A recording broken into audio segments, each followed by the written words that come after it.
لباس سے عالم نہیں ہو جاتا، کپڑوں سے عالم نہیں ہو جاتا. اور ایک اور لوگوں کو غلط فہمی ہے کہ جو نماز پڑھاتا ہے وہ عالم ہے.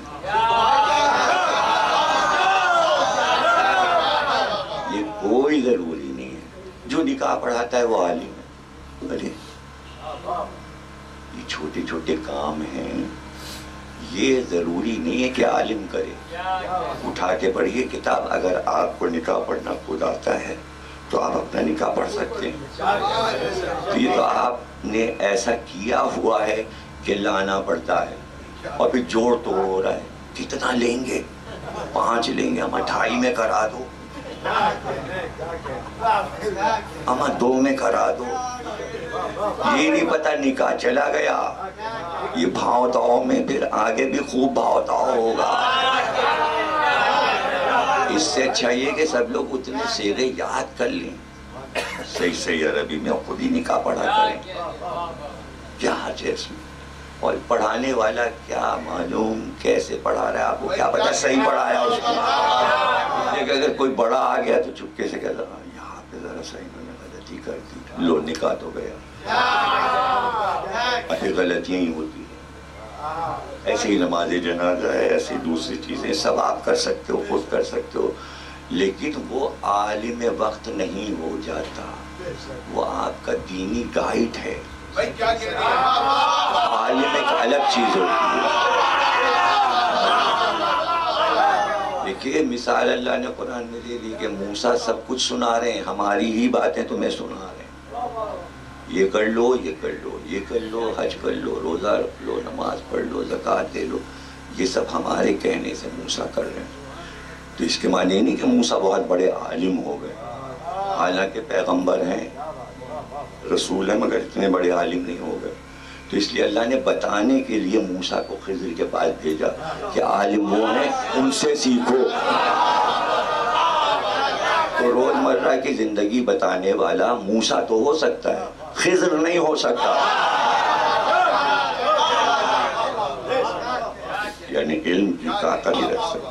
اور یہ بات میں نے بارہا کہی ہے کہ میں اپنے عوام کو موسیٰ نہیں بنانا چاہتا، خضر بنانا چاہتا.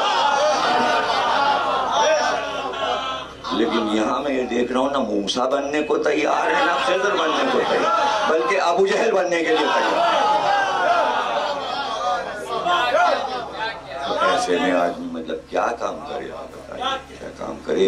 تو سوال یہ ہے کہ سارا مسئلہ یہ ہے کہ اگر عوام باشعور ہو جاتے تو واقع کربلا کیوں ہوتا؟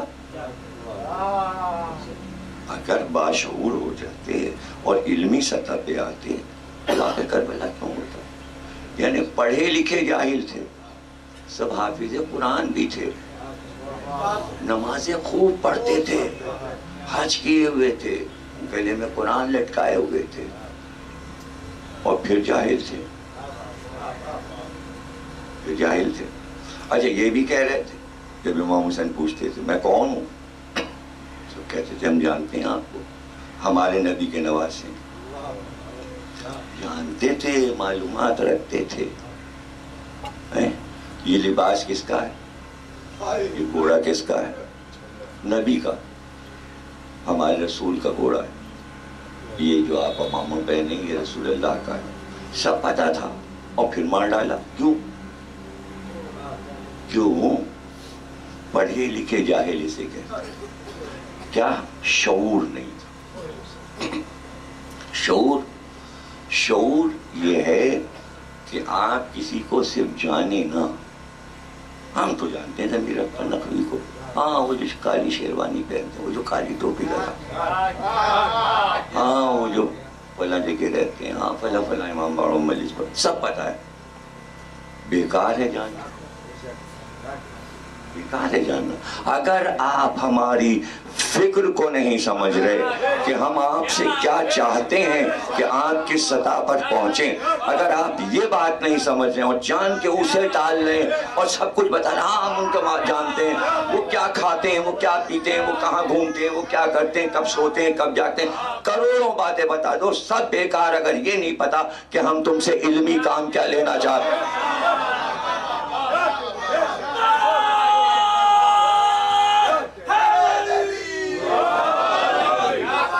مسئلہ یہ ہے کہ مقصد حسین کو جو نہیں سمجھ رہے تھے، اگر مقصد حسین سمجھ جاتے تو کبھی بھی نہ قتل کرتے۔ آج 1400 سال کے بعد بھی یہی چلا جا رہا ہے سلسلہ کہ آپ مانتے تو ہیں امام حسین کو، سب کچھ آپ کو پتا ہے، پوری سوانح مقصد حسینی پہ نظر نہیں ہے پوری امت کی۔ اسی لیے مجلسیں تاکہ مقصد کو سمجھایا جائے، اور کیا سارے کے سارے مقصد سمجھ رہے تھے؟ نہیں، وہ کہاں مقصد سمجھ رہے تھے؟ پڑھے لکھے مفسر قرآن عبداللہ ابن عباس کہ اگر آپ جا رہے ہیں تو عورتوں اور بچوں کو نہ لے جائیے، اس کے معنی وہ مقصد حسینی سے ناواقف تھے، ان کے پاس معرفت حسین نہیں تھی۔ مفسر قرآن ہونا اور ہے، عارف امام ہونا اور ہے۔